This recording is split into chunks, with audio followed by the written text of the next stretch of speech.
క్రీస్తునందు మికిలిగా ప్రియమైన సహోదరి సహోదరులారా, ఈరోజు ఈ అద్భుతము అంటే యేసు ప్రభు తనను తాను ఎరుకపరచుకోవడం 3వ పర్యాయం.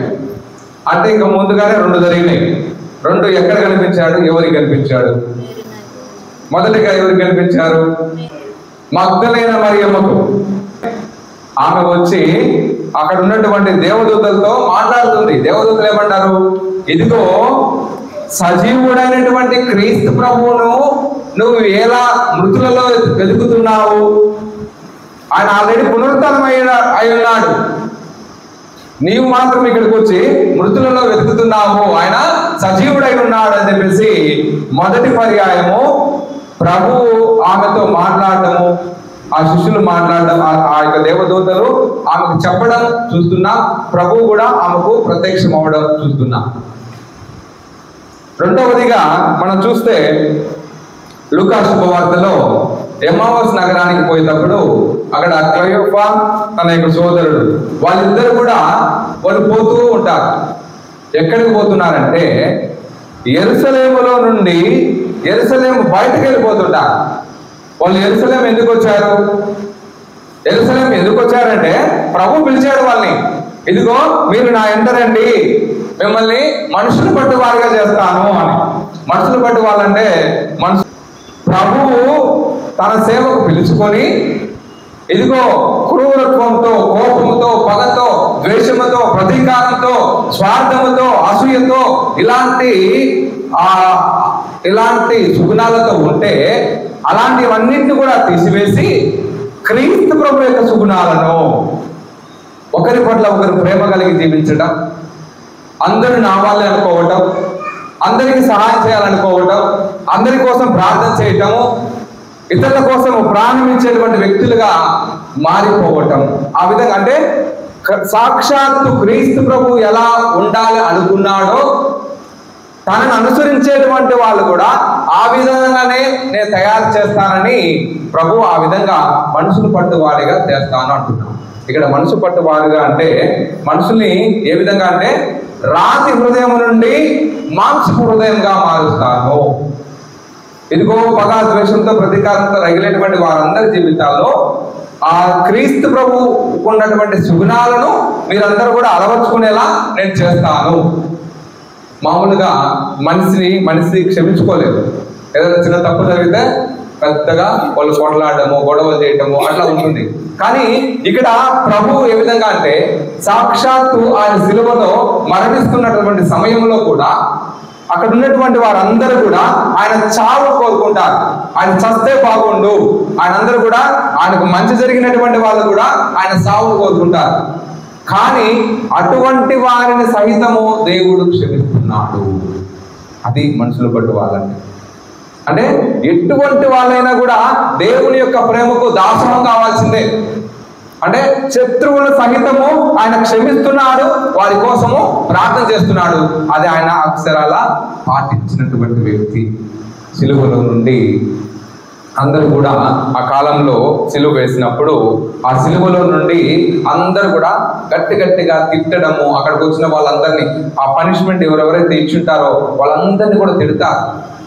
ఎందుకంటే అది అవమానకరమైనటువంటి సిలువ మరణం కాబట్టి ఆ ఊర్లో వాళ్ళందరికీ తెలిసే విధంగా ఇదిగో ఎవరైతే సిలువ మరణం పొందారో ఆ ఇంటి వాళ్ళతో కానీ ఆ వంశం వాళ్ళతో కానీ ఎవ్వరు కూడా మాట్లాడకూడదు, అందరిని కూడా వెలివేస్తారు. అటువంటి సమాజం అది. అటువంటి సమాజంలో ఆ విధంగా వాళ్ళకి ఆ మరణం వచ్చినప్పుడు అక్కడ ఉన్నటువంటి సిలువలో వేలాడుతున్నటువంటి వాళ్ళు మామూలుగా అక్కడ ఉన్నటువంటి అందరిని కూడా తిడుతూ ఉంటారు. అందుకే వాళ్ళ నాలుకల్ని కట్ చేస్తారు. కానీ యేసు ప్రభు కూడా ఈయన దేవుడు కూడా దైవ కుమారుడు కదా, మరి ఈయన ఏ విధంగా తిడతారో అని చెప్పేసి ఆయన నోట్లో నుంచి ఏం మాట వస్తుందా అని చెప్పి అందరూ కూడా చాలా ఈగర్లీ వాళ్ళు వెయిటింగ్ అనమాట. అప్పుడు ఆ ప్రభు ఏ విధంగా మాట్లాడతాడో, ఈ మనుషులు తిట్టినట్టుగా ఈయన కూడా తిడతాడేమో చూద్దామన్నట్టుగా వాళ్ళు ఎదురు చూశారంట యేసు ప్రభు యొక్క ఆ స్వరం కోసం. కానీ యేసు ప్రభు నోట్లో నుంచి వచ్చినటువంటి మొట్టమొదటి మాట, తండ్రి వీరేం చేస్తున్నారో వీరికి తెలియదు, వీరిని క్షమించండి. కాబట్టి ప్రియమైన సహోదరి సహోదరుల, ఈరోజు ప్రభు మనల్ని కూడా ఆ విధముగా తనని పోలి జీవించాలి, ఈరోజు మీరు నా వెంట నన్ను అనుసరించండి, నన్ను ఫాలో కండి అంటే దాని అర్థం ఏంటంటే ప్రభు యొక్క సుగుణాలతో మనల్ని మార్చే విధంగా దేవుడు మనల్ని తయారు చేస్తాడు. ముఖ్యంగా ఈరోజు ఆ రెండవ పర్యాయం ఏం జరిగిందంటే, రెండవ పర్యాయము ఈ అమావాస్య నగరానికి పోతున్నప్పుడు ఆ క్లయోపాను తన యొక్క స్నేహితుడిని ఆ యొక్క యెరూషలేముకు పిలుస్తాడు. పిలిచిన తర్వాత యేసు ప్రభు చనిపోతాడు. ఆ పరిచర్య కొద్ది రోజులు 3 సంవత్సరాల పాటు తిరిగి అయిపోయిన తర్వాత చనిపోవడం జరుగుతుంది. చనిపోతున్నప్పుడు ఎప్పుడైతే ఆయన చనిపోయినాడని తెలిసిన తర్వాత 3 రోజుల తర్వాత లేస్తానన్న మాట అందరి శిష్యుల్లో ఆ యొక్క మాట మెదలాడుతూనే ఉంది. సరే యేసు ప్రభు లేచాడా అంటే మగ్దల మరియమ్మ వచ్చి అవును ఆయన లేచాడు అని బలంగా చెబుతుంది. దాన్ని పరీక్షించడానికి పేతురు యోహాను ఇద్దరు కూడా పోయి సమాధిలోకి వెళ్ళి సమాధిలో తొంగి మరి చూసి అంతా కూడా పరిశీలించి అవును ఆయన సజీవంగా పునరుత్థానమయ్యాడని చెప్పేసి వాళ్ళు సాక్ష్యం ఇచ్చారు. అయినప్పటికీ వీళ్ళకి మాత్రం కొంచెం అనుమానం ఉండే ఉంది. ఈ యొక్క ఎమ్మావుస్ నగరం నుండి వాళ్ళు ఏం చేస్తున్నారంటే ఆ యేసు ప్రభు లేస్తే ఏమి లేకపోతే ఏమి, లేచినాడని చెప్తే వాళ్ళందరినీ పట్టుకొని వాళ్ళు బంధించడము, శిక్షించడం, ఘోరంగా హింసించడం జరుగుతుంది. కాబట్టి ఈ విధంగా శిక్షించబడేదానికంటే నేను ఈ ఊరు దాటిపోయి బయటికి పారిపోయి మంచిగా ఏదో నేను చేసుకున్నటువంటి పనుల్ని మళ్ళీ యథావధిగా నా పనులు నేను చేసుకున్నట్లయితే మంచిగా బతుకుతాం కదా అని చెప్పేసి వాళ్ళు వెనక్కి పోవడం జరుగుతుంది. ఇక్కడ మనం గమనించాలి, ఎప్పుడైతే భయంతో పెరిగితనంతో వాళ్ళు ఇక్కడ ఉంటే మన బ్రతుకు సాగించలేమని చెప్పేసి, ప్రభువు నమ్ముకుంటే మనకి సాగు ముప్పు వస్తుందని చెప్పేసి వాళ్ళు వెనక్కిపోతున్నటువంటి సమయంలో ప్రభు వారి మధ్యలోకి వస్తున్నాడు. ప్రభు వద్ద మాట్లాడుతున్నాడు. ప్రభు వద్ద మాట్లాడి ఆ జరిగిన సంఘటనలన్నింటినీ కూడా ఒక కొత్త వ్యక్తిలాగా మళ్ళీ వాళ్ళ నోటి ద్వారానే అంతా కూడా చెప్పించుకుంటున్నాడు. అంత విన్న తర్వాత ప్రభు ఏం చెప్తున్నాడు, ప్రొద్దు వాలిపోయింది, సంధ్యవేళ అవుతుంది, ఇక నేను వెళ్ళిపోతాను అని చెప్పినప్పుడు వాళ్ళందరూ ఏమంటున్నారు, మీరు మాతోనే ఉండిపోండి అన్నప్పుడు అక్కడ ఏం జరుగుతుంది, అక్కడ దివ్య బలి పూజ జరుగుతుంది. వాళ్ళని కూర్చోబెట్టిన తర్వాత ప్రభు ఏం చేస్తున్నాడంటే ఆ రొట్టెను తీసుకొని రొట్టెను తుంచి తన శిష్యులకు ఇవ్వడం జరుగుతుంది. ఇప్పుడు మీరు బాగా గమనించాల్సింది ఏంటంటే, ఎప్పుడైతే ఆ రొట్టెను స్వీకరిస్తున్నారో, ఎప్పుడైతే ఆ ప్రభు ఇదిగో ఇది నా శరీరము, ఇది నా రక్తం అని వాళ్ళకి ఇచ్చి ఉన్నాడో, అప్పుడు వాళ్ళు అప్పటి వరకు మాట్లాడుతున్నది సాధారణమైనటువంటి వ్యక్తి కాదు, మృత్యుంజయుడు, క్రీస్తు ప్రభువు, మన నాయకుడు, మన బోధకుడు, మనము నమ్మినటువంటి మెస్సయ్య, మన దేవుడని వాళ్ళు గుర్తించారు. కాబట్టి ప్రియమైన సహోదరి సహోదరులారా, అప్పుడు వాళ్ళు గుర్తించే లోపు ఏమైపోయినాడు, ఆయన అదృశ్యమయ్యాడు. ఈరోజు నిజంగా అదృశ్యుడై ఉన్నటువంటి క్రీస్తు ప్రభువు, అదృశ్యుడైనటువంటి మృత్యుంజయుడు ఈనాడు మనం తీసుకున్నటువంటి అపద్రాక్ష రూపములలో మనందరి హృదయంలోకి వేపు చేసి వస్తున్నాడు. అలనాడు ఆ శిష్యులు ఏ విధముగా అయితే యేసు ప్రభువుని వాళ్ళు ఎప్పుడు గుర్తిస్తున్నారంటే, ఆ సప్రసాదాన్ని ఎప్పుడైతే, ఆ రొట్టెని ఎప్పుడైతే స్వీకరించారో అప్పుడే ప్రభువును వాళ్ళు గుర్తించగలిగారు. ఈరోజు నువ్వు నేను మనం కూడా ఆ దివ్య సప్రసాదనాన్ని ఎప్పుడైతే మన హృదయంలో మనం ఆయనకు ప్లేస్ ఇస్తామో అప్పుడే ప్రతి మనిషిని మనిషిలాగా చూడగలుగుతాం, ప్రతి మనిషిలో దేవుడిని చూడగలుగుతాం. కొన్నిసార్లు సొంత ఇంట్లో కూడా ఒకరి పట్ల ఒకరికి ప్రేమానురాగాలు ఉండవు. వాళ్ళు ఎప్పుడు చూసినా గొడవ పడుతూ కొట్లాడుతూ ఉంటారు. కాబట్టి ఈరోజు మనమందరూ కూడా గుర్తించాల్సింది ఏంటంటే, దివ్య బలి పూజ మనందరికీ కూడా నేర్పించేది ఏంటంటే, మనము చూడలేనటువంటి విషయాలను కూడా, చూడలేనటువంటి వాటిని కూడా మనం చూడగలుగుతాం, అది ఆత్మీయంగా. ఎందుకంటే దేవుడు జీవము గల దేవుడు, అదృశ్యుడైనటువంటి దేవుడు, నిన్ను నన్ను మలుచుకున్నటువంటి దేవుడు, నిన్ను నన్ను పిలుచుకున్నటువంటి దేవుడు ఈరోజు మనందరికీ వాక్యం రూపంలో, దివ్య ప్రసాదం రూపంలో చేసి వస్తున్నాడు. తర్వాత మన వాక్యం చూస్తే అక్కడ ఏం జరుగుతుందంటే, ఎప్పుడైతే ఆ యేసు ప్రభువుని గుర్తిస్తారో వాళ్ళు ఏమంటున్నారంటే, ఇదిగో ఇప్పటి వరకు ప్రభు మనతో మాట్లాడుతున్నప్పుడు మన హృదయములు ప్రజ్వరలేదా అంటున్నారు. అంటే అంతకు ముందు ప్రభు మాట్లాడక ముందు వాళ్ళ జీవితాలు ఎలా ఉన్నాయంటే భయంతో, పిరికితనంతో ఇక ఈ జీవితం మనకొద్దు, మనం ఎక్కడైనా దూరంగా పోయి యేసు ప్రభు పేరు ఎత్తకుండా మనం ఎక్కడో బ్రతుకుదాము, ఆ ఛాయలే మనకు అవసరం లేదని చెప్పేసి అలా అనుకున్నటువంటి వ్యక్తి. కానీ ఎప్పుడైతే ఆ రొట్టెను స్వీకరించిన తర్వాత వాళ్ళు ఏం చెప్తున్నారు? మేము చూసిన దానిని, మేము విన్న దాని గురించి మాట్లాడలేకుండా ఉండలేకున్నాము.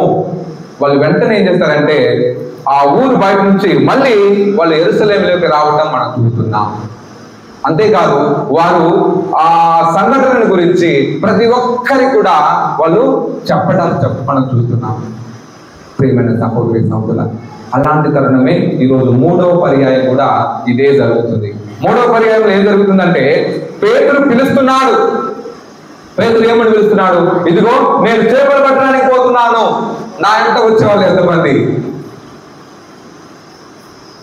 ఎందుకు పోతాడు చేపలు పట్టడానికి? ప్రభు చేపలు పట్టుకోమన్నాడా? ప్రభు ఆయన మొదట్లో చేపలు పడుతుంటే ఆ పని స్టార్ట్ చేసే కదా వచ్చింది ఆయన. ఇదిగో యేసు ప్రభుని చూసినప్పుడు నన్ను అనుసరింపు అన్నప్పుడు ఆయన అక్కడ ఉన్నట్టుగానే ఆ చేపల్ని, వలల్ని అక్కడే వదిలేసి, ఆస్తిపాస్తుల్ని వదిలేసి, పిల్ల పాపలను వదిలేసి, భార్య భర్తను వదిలేసి, అందరిని కూడా వదిలేసి వాళ్ళు ప్రభువుని అనుసరించారు. కానీ యేసు ప్రభు మరణించిన తర్వాత, యేసు ప్రభు ప్రత్యక్షమైన తర్వాత, ఎంతో మందికి కనిపించిన తర్వాత ఈవెన్ పేతురు గారు కూడా ఆయన చాలాసార్లు చూశారు. అప్పటికే పేతురు గారు కూడా క్రీస్తు ప్రభు పునరుత్థానమైనటువంటి ఆ రహస్యాన్ని ఆయన చూశాడు. అయినప్పటికీ ఏడో బాగా గుర్తుపెట్టుకోవాలి, అయినప్పటికీ ఆ వ్యక్తి మళ్ళీ ఏం చేస్తున్నాడంటే ఇక ఈ జీవితం నాకు వస్తుంది, నేను మళ్ళీ చేపలు పట్టేదానికి పోతున్నాను, కాబట్టి నాతో పాటు ఎంతమంది వస్తారు అని చెప్పేసి ఆయన అడుగుతున్నాడు. ప్రియమైన సహోదరి సహోదరులు, అక్కడ మనం చూస్తాం, అక్కడ ఆయనతో కలిసి ఇంకొంతమంది కూడా చేపలు పట్టడానికి వాళ్ళు పోతూ ఉన్నారు. చేపలు పడుతున్నప్పుడు అక్కడ ఏం చేస్తున్నారు? వాళ్ళు వల వేస్తున్నప్పుడు ఏం జరిగింది? ఏమన్నా పట్టాయా? దొరికినాయా? ఏం దొరకలేదు. రాత్రి అంతా శ్రమ పన్నారంట, కానీ ఏం దొరకలేదు. ఈరోజు మొదటి పట్టణంలో మనం చూస్తున్నాం, మానవుని యొక్క ఆలోచనకు అనుగుణంగా జీవిస్తే వాళ్ళ జీవితం దుర్భరంగా ఉంటుందని. మానవుని యొక్క సొంత తెలివితేటలతో మనం జీవించకూడదు. ఈరోజు పేతురు గారు కూడా అదే గ్రహించారు. ఇదిగో ప్రభు ఉన్నప్పుడు నా జీవితం ఒక లెవెల్లో ఉంది, వేరే లెవెల్లో ఉంది, కానీ ప్రభువు లేని సమయంలో నా జీవితం చాలా దుర్భరంగా ఉంది. కాబట్టి ఈ ప్రభువు నాకు వద్దు, కాబట్టి నేను ఈ జీవితం నాకు వద్దు, నేను మళ్ళీ చేపలు పట్టడానికి పోతాను అనుకున్నాడు. ఆయన చేపలు పట్టడానికి పోయినాడు. ఆ చేపలు పట్టేటువంటి ప్రయత్నంలో చేపలు ఆయన పట్టడం బాగా నైపుణ్యత కలిగినటువంటి వ్యక్తి. ఎక్కడ చేపలు బాగా దొరుకుతాయో, ఏ సమయంలో దొరుకుతాయో అన్ని తెలిసిన అనుభవం ఉన్నటువంటి వ్యక్తి. ఆ అనుభవం ఉన్నటువంటి వ్యక్తి ఆ అనుభవాన్ని అంతటిని కూడా క్రోడీకరించి ఆడ చేపలు పట్టినా కూడా ఒక్క చేప దొరకలేదు. కాబట్టి దేవుని యొక్క సహాయము, దేవుని యొక్క సహకారం లేకుండా మానవుడి యొక్క ప్రయత్నం విఫలం అవుతుంది. అది ఈరోజు ఇలాంటి పట్టణం ద్వారా దేవుడు మనకు క్లియర్గా చెప్తున్నా. అంతా తెలిసినటువంటి వ్యక్తి కూడా అన్ని చేపలు పట్టి రాత్రంతా పట్టినా కూడా ఒక్క చేప దొరకలేదంటే అది ఏంటి? అప్పుడు ప్రభు వస్తున్నాడు. ప్రభు వచ్చి వాళ్ళతో మాట్లాడుతున్నాడు. ఏమని చెప్తున్నాడు? మీ దగ్గర ఏమైనా చేప ఉందా అంటే లేదన్నాడు. లేదంటే అప్పుడు ఆయనకు అర్థమైంది, వీళ్ళు ఎలాగో వాళ్ళ జీవితం, వాళ్ళ యొక్క ఆ ప్రయత్నాలు చేశారు, అలసిపోయారు, కాబట్టి వీళ్ళకు నా వంతు సహాయం చేద్దాం. అందుకే ప్రభు అంటున్నాడు, మీ వలలను కుడి పక్కన వేయండి. ఎప్పుడైతే ఆ ప్రభు మాట వింటానే అక్కడ ఉన్నటువంటి ఆ శిష్యులు ఆయన క్రీస్తు ప్రభువుని గుర్తించారు. ఆ స్వరాన్ని వాళ్ళు వినగానే ఆయన క్రీస్తు ప్రభువుని గుర్తించారు. వెంటనే పేతురు ఏం చేస్తున్నాడు? ఆయన ఆ బట్టల్ని చుచ్చుకొని బట్టలు తీసివేసి ఆయన నీటిలో జంప్ చేస్తున్నాడు, నీటిలో దూకేస్తున్నాడు. ఏమంటున్నాడు? ప్రభు, నేను పాపాత్మని, నన్ను వదిలిపెట్టి నువ్వు వెళ్ళిపో అంటున్నాడు. ఎందుకు అంటున్నాడు? ప్రియమైన సహోదరి సహోదరులారా, మనం అక్కడ ఏం జరుగుతుందంటే, పేతురు ఇదివరకు ప్రభుతో ఉన్నాడు, ప్రథమ శిష్యులలో ఒకటిగా ఉన్నాడు, నాయకుడిగా ఉన్నాడు. కానీ అటువంటి పేతురుతో ప్రభు చనిపోకముందు ఒక మాట అంటున్నాడు, ఇదిగో పేతురు, నీవు ప్రథముడిగా ఉన్నావు కదా, శిష్యులందరికీ నాయకుడిగా ఉన్నావు కదా, ఇదిగో నేను చనిపోయే సమయంలో నీవు ముమ్మారు అబద్ధమాడతావు, నేనెవరో తెలియదని చెప్పి చెప్తాడు. అప్పుడు పేతురు చెప్తాడు, ఇదిగో ఎవరైనా అబద్ధమాడతారేమో కానీ నేను మాత్రము అబద్ధమాడను, నేను నిన్ను విడిచిపెట్టి వెళ్ళను అని చెప్తాను. ఇక్కడ చూడు, దేవుని యొక్క మాటకు వ్యతిరేకంగా మాట్లాడుతున్నాడు ఈయన. దేవుడు ఇదే శాసనం, నువ్వు ఇలాగే జరుగుద్ది ఆయన తెలుసు, అనే తెలుసు, ఇలా జరుగుద్ది అన్నా కూడా ఆయన చెప్తున్నాడు, లేదు లేదు నేను అలాంటి కాదు, నేను అలా చేయను, నేను అబద్ధం ఆడను. ప్రభు చెప్తున్నాడు మళ్ళీ, ఇదిగో కోడి కూయక మునిపే నీవు ముమ్మారు నేనెవరో తెలియదని అబద్ధం ఆడతావు. ఇంకొక మాట చెప్పాలంటే, పచ్చిగా మన భాషలో చెప్పాలంటే, పళ్ళు తోముకోక ముందే నిద్ర మబ్బుల్లో లేచిన వెంటనే ఏమంటారు కొన్నిసార్లు ఎవరైనా అబద్ధం ఆడితే, అరే నువ్వు ఇంకా పళ్ళు కూడా కడుక్కోలేదు, ఎట్లా అబద్ధం ఆడుతున్నావు రా అంట. ప్రభు మాటలో కూడా ఇదే, అంటే కోడి కూయక ముందే నువ్వు అబద్ధం ఆడతావంటే నేను నిద్రలో నుంచి నువ్వు మేలుకున్న వెంటనే నా గురించి నువ్వు మోసం చేస్తావు, నన్ను అబద్ధం ఆడుతున్నావు అంటున్నాడు. కాబట్టి ప్రియమైన సహోదరి సహోదరులారా, ఏది చెప్పినప్పటికీ అక్కడ మనం ఒకటి గుర్తించాల్సింది ఏంటంటే, ప్రభు మాట అక్కడ అక్షరాల నెరవేరబడింది. కానీ అబద్ధం ఆడినటువంటి వ్యక్తి, ప్రభువును మోసగించినటువంటి వ్యక్తి మళ్ళీ ప్రభు అతన్నే వెతుక్కుంటూ వస్తున్నాడు. ఈరోజు మామూలుగా మనుషులు ఎవరన్నా మనల్ని మోసం చేస్తే మనం ఏం చేస్తాం, వాళ్ళు మన దరిద్రపులు కూడా రాని, ఇక పోరా స్వామి నీకు దండము, నువ్వు ఎంతగా మోసం చేశావు, నా పేరు చెడగొట్టావు, కాబట్టి ఇక నువ్వు నాతో మాట్లాడద్దు అని చెప్పేసి మనము దూరం పెడతాం. కానీ ప్రభు అలాంటి కాదు. ప్రభు ఏం చేస్తున్నాడంటే మళ్ళీ వెతుక్కుంటూ వస్తున్నాడు. వెతుక్కుంటూ వచ్చి ప్రభు యొక్క ఆలోచన ఏంటంటే తాను మనుషులు పట్టు వాళ్ళుగా చేయటం. అంటే ఆ విధంగా ఆ రాతి హృదయాన్ని, ఆ యొక్క పశ్చాత్తాపూరితమైనటువంటి మనసుతో వాళ్ళందరినీ మళ్ళీ మారు మనసు పొంది వాళ్ళు మంచి వ్యక్తులుగా మార్చడమే ప్రభు యొక్క పని.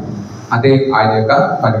అందుకే ప్రియమైన సహోదరి సహోదరులారా, ఈరోజు మళ్ళీ ప్రభువు ఆ పేతురును వెతుక్కుంటూ వస్తున్నాడు. ఆ పాత జీవితాన్ని వదిలిపెట్టు, క్రీస్తుతో నూతనత్వం, క్రీస్తులో నూతనత్వం చూడాలి.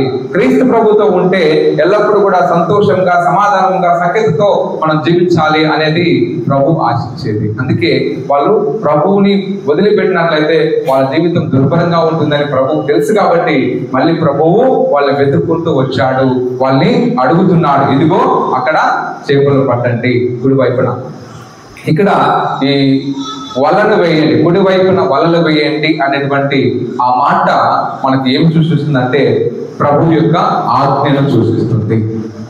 వలలు వేయడం అంటే అక్కడ క్రీస్తు ప్రభువు అక్కడ శుభవార్తను ప్రకటించండి అనేటువంటి మాటకి సూచికగా ఉందట. అక్కడ ఆ మాట మాత్రం వల వేయండి అని చెప్పారే కానీ ప్రభు యొక్క వేదాంత పండితులు ఏమంటే ఇక్కడ వల వేయడం అంటే శుభవార్తను విస్తరింపజేయటం. నలుమూలల ప్రపంచమంతటా భూదిగంతముల వరకు నేను మీకు సర్వదా తోడై ఉంటున్నాను అని చెప్పినటువంటి ఆ ప్రభు యొక్క మాటల్ని అందరికీ మనం అందించాలి. అక్కడ ఆ వల వేసిన వెంటనే అక్కడ ఆ వల పిగులున్నన్ని చేపలు పడ్డాయి. ఆ చేపల్ని మనం చూస్తే ప్రియమైన సహోదరి సహోదరులారా, చేపల్లో మనకి ఒకే రకం చేప ఉంటుందా? చేపల్లో రకరకాల చేపలు ఉంటాయి. కొంతమంది బాగా చేపల పేర్లు బాగా చెప్తారు, దాని చిన్నది, పెద్దగా, పొట్టిగా, పొడుగ్గా, ఎర్రగా, రకరకాలుగా ఉంటాయి. కానీ ఆ చేపలకి చాలా పేర్లు ఉంటాయి.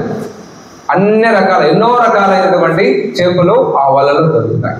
ఈరోజు ఈ యొక్క పరిచర్య ద్వారా, ప్రభు పరిచర్య ద్వారా ఆ వలలో దాదాపు ఒక నంబర్ చెప్పారు, 140 ఎంతనో చెప్పారు. కాబట్టి అన్ని రకాల చేపలు అందులో ఉన్నాయి. ఈరోజు మనం కూడా ఈ యొక్క క్రీస్తు ప్రభు యొక్క ఈ శుభవార్తలో, పరిచర్యలో ఇలాంటి ఎన్నో కులాలకు సంబంధించి, ఎన్నో తెగలకు సంబంధించి, ఎంతో జాతులకు సంబంధించి పలు రకాలైనటువంటి వ్యక్తులు ఉంటారు.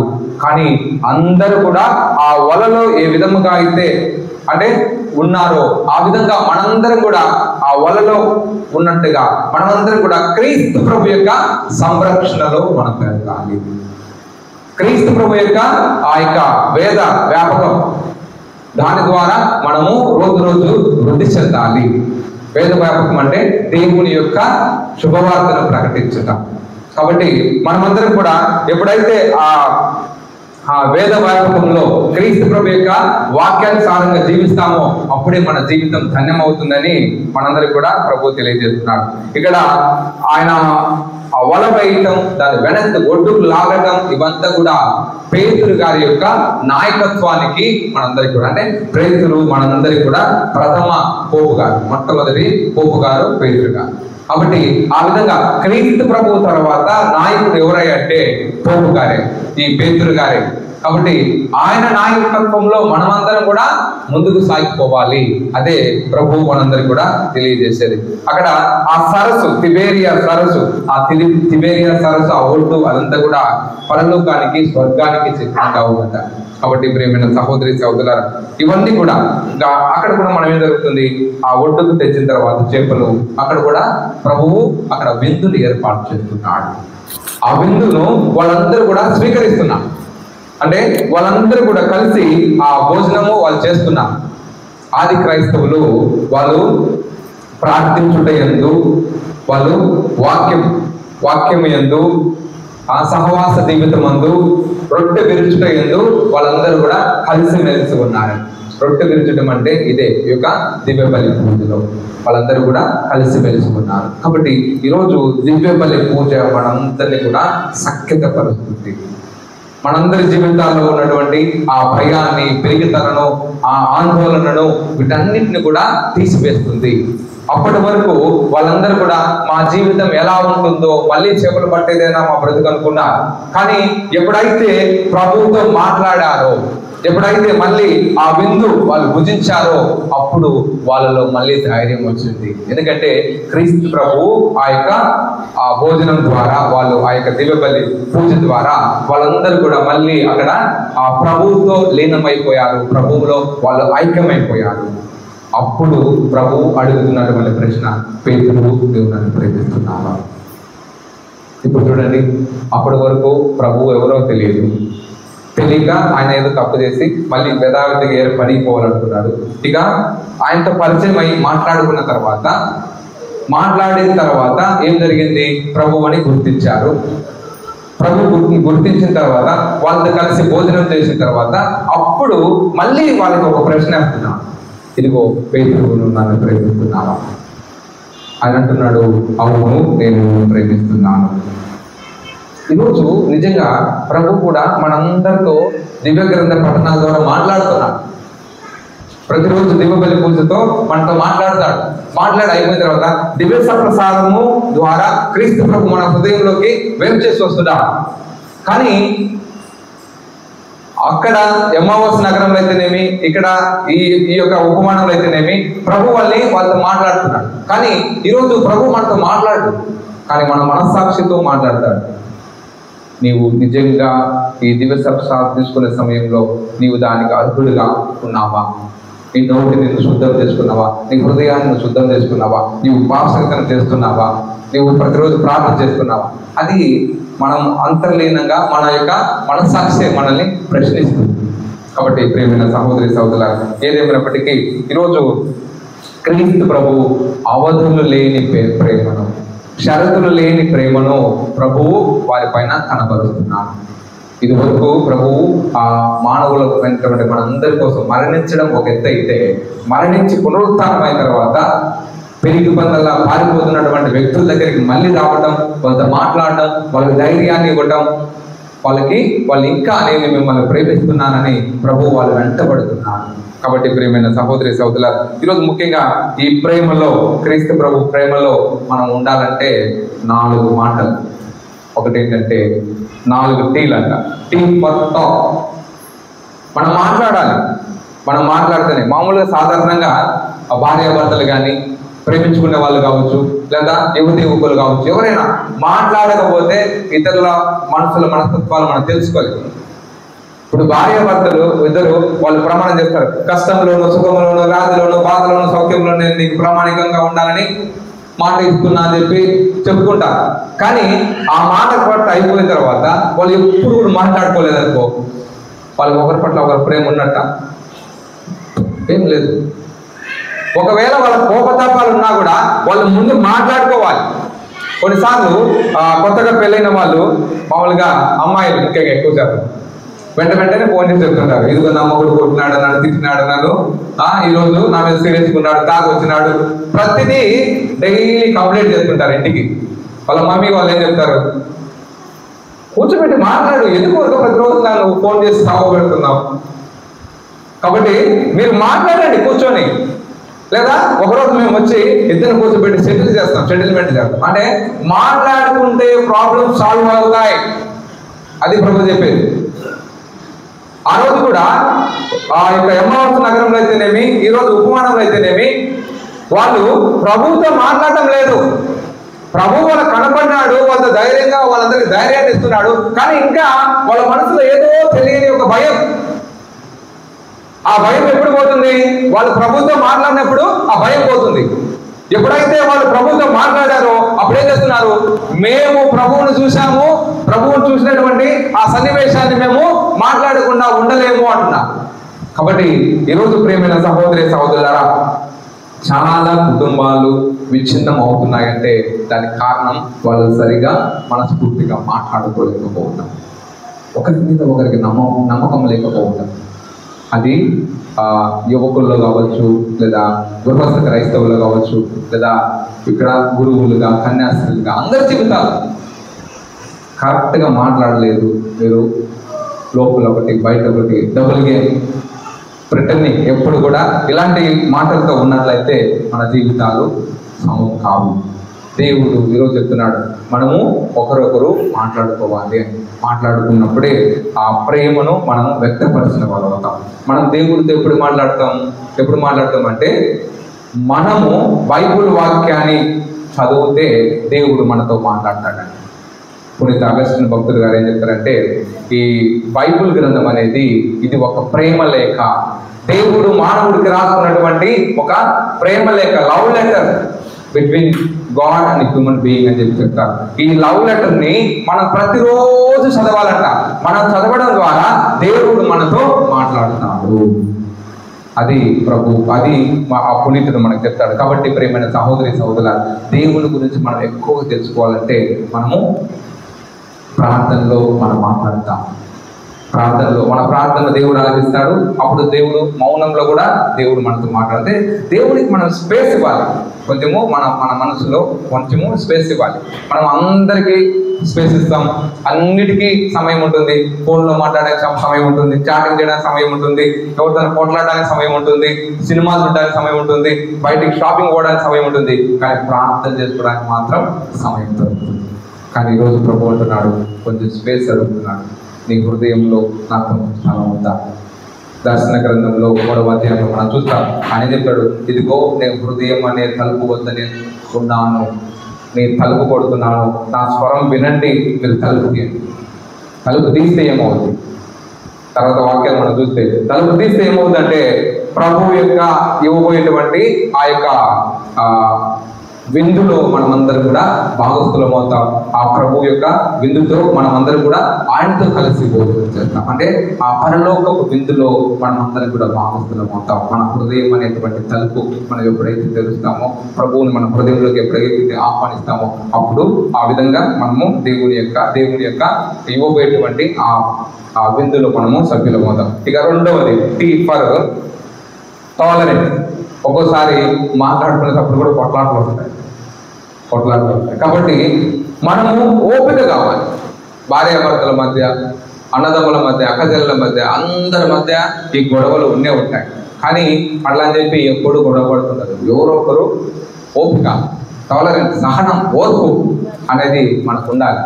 అది ప్రేమికులు ప్రేమించే వాళ్ళు మాత్రమే ఉంటారు. అందుకే ప్రభు ఏమంటాడు, కొరింథీయులకు రాసిన లేఖలు ఏమంటాడంటే, ప్రేమ దోషములను లెక్కింపదు, ప్రేమ సహనము కలది.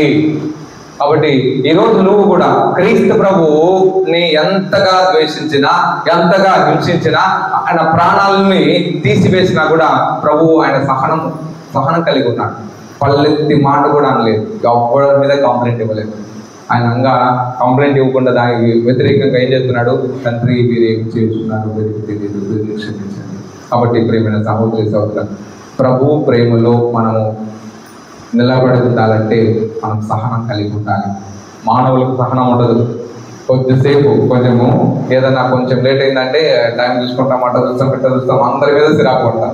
కానీ ఈరోజు సహనం కలిగి జీవించండి. ఎవరైతే చివరి వరకు సహనం కలిగి జీవిస్తారో వారే దేవుని రాజ్యానికి అర్హులు అని చెప్పేసి పరిశుద్ధ గ్రంథం మనందరికీ కూడా తెలియజేస్తుంది. ఇక్కడ ఓకే, మంచిగా మాట్లాడుకోవడం అయిపోయింది. ఈ మాట్లాడే సమయంలో కూడా కొన్నిసార్లు అటు ఇటు కోపతాపాలు ఉన్నప్పుడు సహనం కలిగి ఉండాలి, టాలరెన్స్ అనేది ఉండాలి. ఇక మూడవది ట్రాన్స్పరెన్స్ అనేది ఉండాలి.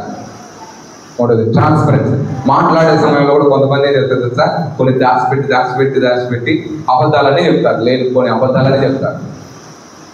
నీ జీవితం సంకటంగా ఉంది. ఇప్పుడు ఎవరైతే ఆ విధంగా భార్యాభర్తలు కావచ్చు, ఎవరైనా సరే ఎప్పుడైతే దాపరికం స్టార్ట్ చేస్తారో వాళ్ళ జీవితాన్ని వాళ్ళే విచ్ఛిన్నం చేసుకుంటున్నారు. కాబట్టి ప్రియమైన సహోదరి సహోదరులారా, ఈరోజు ట్రాన్స్పరెన్సీ, ప్రభువు ఏ విధముగా అయితే తండ్రికి కుమారునికి వాళ్ళిద్దరు కూడా ట్రాన్స్పరెన్సీ ఉందో ఆ ప్రతి విషయాన్ని కూడా యేసు ప్రభు ఏం చేస్తున్నాడు, గెత్సెమనే తోటలోకి వెళ్ళి ఆయన ప్రార్థన చేస్తున్నాడు, తండ్రి ఇదిగో ఈ పాత్రను నా నుండి తొలగించు. అంటే ఆయనకు భయం వేస్తుంది. యేసు ప్రభు మరణించబోయేటువంటి ఆ సంఘటన చూస్తున్నప్పుడు ఆయనకు భయం వేస్తుంది. అందుకే ఆయన ఓపెన్గా చెప్పేస్తున్నాడు, ఇదిగో నీ చిత్తం పాటించడానికి నేను ఇక్కడికి వచ్చాను, కానీ ఇప్పుడు అర్థమవుతుంది నీ చిత్తం పాటించడం అంటే నా ప్రాణాలు తీసేయడమా. కాబట్టి ఇది నాకు అసంభవం, ఇది నేను చేయలేకపోతున్నాను. కాబట్టి ఈ పాత్రను సాధ్యమైతే ఈ పాత్ర నా నుండి తీసిపోయని చెప్తున్నాను, ఓపెన్గా చెప్పేస్తున్నాను. కానీ మళ్ళీ అని అనుకున్నాడు, తండ్రి చిత్తం నేను ప్రజల కోసం కావడం కదా, అయితే తండ్రి కోసం నా ప్రాణాలు తీసేసుకుంటాను. కాబట్టి ప్రియమైన సహోదరి సహోదరులారా, ఈరోజు నీకు వచ్చినటువంటి సమస్యను, సాక్షాత్ యేసు ప్రభువుకు వచ్చినటువంటి ఆ బాధను తండ్రి దేవుడికి ఏ విధంగా ఓపెన్గా చెప్పుకుంటున్నాడో ఈరోజు మానవులమైనటువంటి మనం కూడా ఓపెన్గా ఉండాలి. ఓపెన్గా ఉంటేనే దేవుడు దాన్ని బట్టి నీకు ఓపెన్గా ఉన్నప్పుడు కొన్నిసార్లు మనకు సమస్యలు వస్తూనే ఉంటాయి.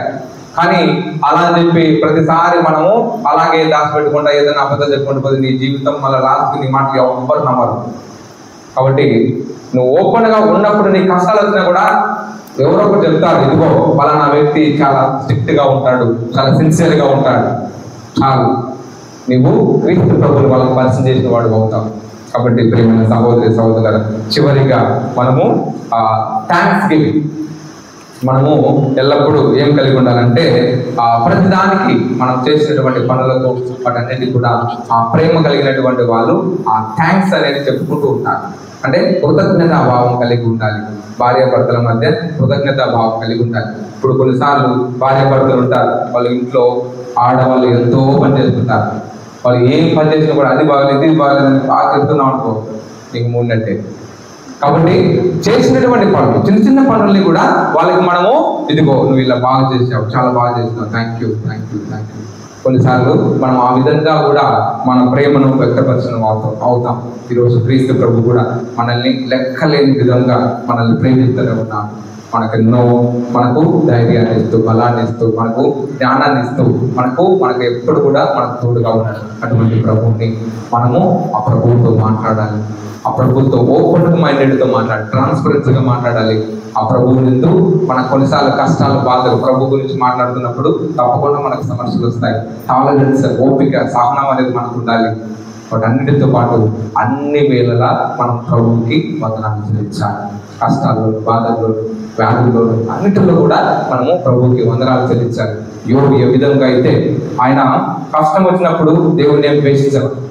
కష్టం వచ్చినప్పుడు వాళ్ళ భార్య చెప్తుంది, ఏం చేసినాడు నీ దేవుడు, నీకు అన్ని ఇచ్చాడు, అన్ని తీసుకుపోయాడు, ఎందుకు నువ్వు అట్లాంటి దేవుడిని నువ్వు వందనాలు చెల్లించడం అన్నాడు.